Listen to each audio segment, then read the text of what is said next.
ए भकलोल, अरे मारेंगे लोल पे कि चढ़ जाएगा पोल पे। अरे बतियाते हो मर्दे। वीर सिंह न तीर से न तलवार से न गोलियों की बौछार से ये बंदा अगर डरता है तो सिर्फ परवरदिगार से। अरे वाह वाह जॉनी वाह। अरे ये तो बेड़ा गर्क हो गया। याद रख, अरे ये देख रिक्शा। अरे 20 सालों से रिक्शा चलाता आया हूँ, लेकिन इस जॉनी को अभी तक वो मुकाम हासिल नहीं हुआ। ऐसे कई कलाकार हैं जिनमें कला तो बहुत ज़्यादा है, लेकिन कहीं ना कहीं किन्हीं कारणोंवश वो पीछे रह जाते हैं। हम आपको लगातार ऐसी ही कहानियाँ दिखाते आए हैं। आज हमारे साथ एक और ऐसे ही कलाकार हैं, इनकी कहानी हम इनकी ही ज़ुबानी जानने की कोशिश करेंगे। क्या नाम हुआ? दीपक कुमार, हम झारखंड के रहने वाले हैं, तोपचाची गांव का। तो झारखंड से बिहार कैसे आना हुआ? वो मैं पढ़ाई किया करता था, 7 क्लास तक पढ़ा। उसके बाद पढ़ाई छोड़ने के बाद मैं रिक्शा चला रहा हूँ अपने भाई को पढ़ाने के लिए। एक बहन अभी अनमैरिड है, बस भाई को पढ़ाने के लिए अभी तक हमने भी शादी नहीं किया। बहुत गरीब परिवार से ताल्लुकात रखते हैं। आपने बताया कि आप एक मिमिक्री आर्टिस्ट हैं, लेकिन कुछ मजबूरियों की वजह से आप रिक्शा चलाने पे मजबूर हो गए। हाँ हाँ हाँ, मेरा ख्वाहिश था। मैं बचपन से मिमिक्री क्या करता था, जब 10 साल का था तब से, लेकिन मिमिक्री से कोई ख़ास पहचान मिला ही नहीं। बहुत टूट चुका है इस मिमिक्री से। मिमिक्री से हमको नफरत भी हो गया है। आप किस किस आर्टिस्ट का मिमिक्री कर पाते हैं?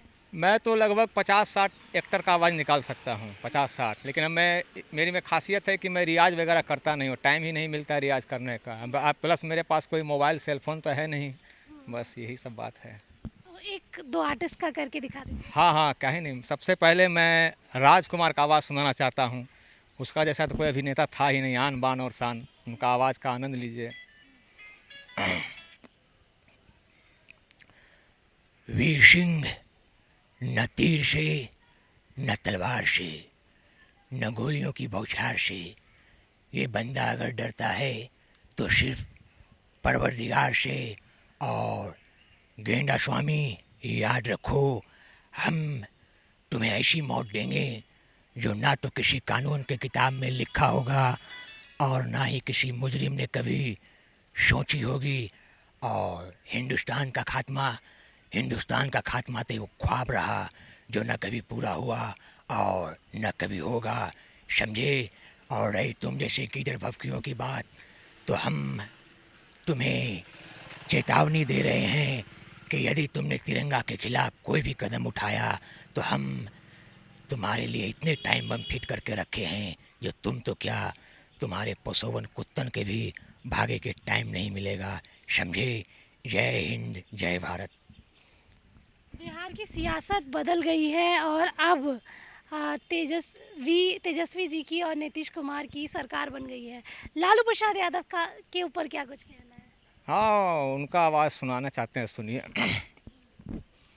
ए भकलोल, अरे मारेंगे लोल पे कि चढ़ जाएगा पोल पे। अरे बतियाते हो मर्दे।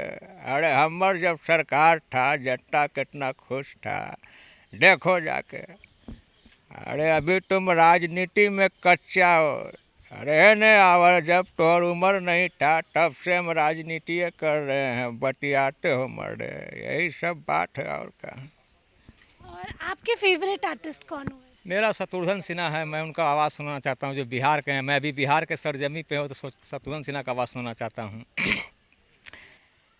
खामोश, जले को आग कहते हैं, बुझे को राख कहते हैं। शायद लोग यह नहीं जानता कि लोग शत्रु को खतरनाक कहते हैं। मैं पटना के सड़कों पे करीब 20 साल से रिक्शा चलाता आ रहा हूँ, लेकिन आज तक ऐसा कोई पैसेंजर नहीं मिला जो अपन को हेल्प कर सके। खैर, ये अपनी अपनी बात है। जाकर कह देना श्याम से कि छेनू आया था। लोग मुझे आज भी शत्रु के नाम से जानते हैं। जय हिंद, जय भारत।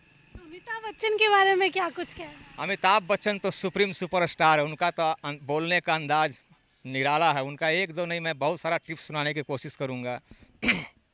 सबसे पहले अमिताभ अगर पान खाते तो कैसे बोलते हैं? अरे वाह डीएसपी साहब, वाह हैं, हम आप भी कमाल करते हैं। अरे हमने कितनी दफ़ा कहा कि हम डॉन वॉन नहीं है, ले लेके आप मेरे पीछे पड़ गए। अरे भैया काहे घुसते यार भाई। अरे समझने की कोशिश करो। अब अमिताभ बच्चन अगर ड्रिंक लेता है, जैसे अमर अकबर एंथोनी, उसका डायलॉग सुनिएगा, ड्रिंक ले शीशा के सामने एक्टिंग, बस हो गया खुश, देख देख देख अपना ठोपड़ा देख, अरे कितना मारा तेरे को, एकदम इडियट दिखता है एंटोनी भाई। अगर तू पीला नहीं होता तो क्या वो झाड़िया तेरे को मार सकता था? नहीं। मगर तू अपन का सुनता किधर है? अरे हिलता काय को मैन। हाँ तो एंटोनी भाई, अब तुम अपने घर जाओ, मैं अपने घर जाता हूँ आराम को लेकर। आज के बाद प्रॉमिस करो कि ये ड्रिंक व्रिंक नहीं लेना है, क्या? हाँ। अब अमिताभ बच्चन फिल्म शराबी में शराब पीने के बाद क्या रिएक्शन है सुनिएगा। वाह नट्टू लाल जी वाह, अरे हम शराबी जरूर है लेकिन इतने बड़े शराबी नहीं कि इतनी बड़ी बोतल को पी सके। हाँ तो नट्टू लाल जी, आपकी 5 बेटियां हैं, यानी कि 50-50 हजार हिसाब के 2.5 लाख बनता है। हाँ तो सक्सेना साहब लाइए वो चेक बुक, हम अभी साइन कर देते हैं, समझे? इसी तरह अमिताभ अगर जैसे बूढ़ा हो गया तो कैसे बोलता है, विजय, तुम्हारी इतनी हिम्मत कि तुम हमारे आंखों के सामने आए। अब अमिताभ बच्चन फिल्म शहंशाह का स्टाइल,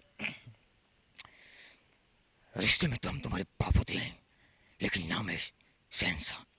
इसी तरह अमिताभ बच्चन का बहुत सारा टिप्स है। तो अब आपने बोला कि आपको मिमिक्री से कहीं ना कहीं नफरत हो गई क्योंकि बहुत कुछ छिन गया है। क्या आपको अगर अब मौका मिलेगा तो आप एक मिमिक्री आर्टिस्ट बनेंगे? हाँ हाँ, क्यों नहीं, हम तो मिमिक्री आर्टिस्ट बनना ही चाहते हैं, मेरा वही शौक़ था। मेरे तो बहुत सारा फेवरेट स्टार हैं, थोड़ा मिथुन चक्रवर्ती का बहुत बड़ा फ़ैन है, उनका आवाज़ सुनाना चाहते हैं। अरे वाह वाह जॉनी वाह, अरे ये तो बेड़ा गर्क हो गया, याद रख। अरे ये देख रिक्शा, अरे 20 सालों से रिक्शा चलाता आया हूँ, लेकिन इस जॉनी को अभी तक वो मुकाम हासिल नहीं हुआ जो अपन का सपना था। लेकिन एक बात है, मैं इस रिक्शा को चलाकर अपने भाई को दिल्ली में पढ़ा रहा हूँ। जानते हो कहाँ? जामिया मिलिया इस्लामिया। ये बड़े गर्व की बात है। मगर याद रख, अगर जिस दिन मेरा भाई कामयाब हो जाएगा ना और पैसा आ जाएगा ना, तो मैं खुद मूवी बनाऊंगा। आई बात समझ में? अगर नहीं समझा तो सब समझ जाएगा। जय हिंद, जय भारत। तो देखिए, देश में कलाकारों की कमी नहीं है, लेकिन कहीं ना कहीं कलाकार जिम्मेदारियों के तरह दब जाते हैं और अपनी कला को कहीं ना कहीं भूल जाते हैं। लेकिन ये भाई साहब अपनी कला को अभी भी ज़िंदा रखे हुए हैं, रिक्शा चलाते हैं ताकि अपने भाई को पढ़ा सके। अभी तक शादी नहीं की ताकि अपने भाई को पढ़ा सके। आप समझ सकते हैं परिवार की जिम्मेदारी कितनी बड़ी जिम्मेदारी है। 50 से ज़्यादा आर्टिस्ट की मिमिक्री कर सकते हैं। स्नेहा गुप्ता की रिपोर्ट, कशिश न्यूज़, पटना।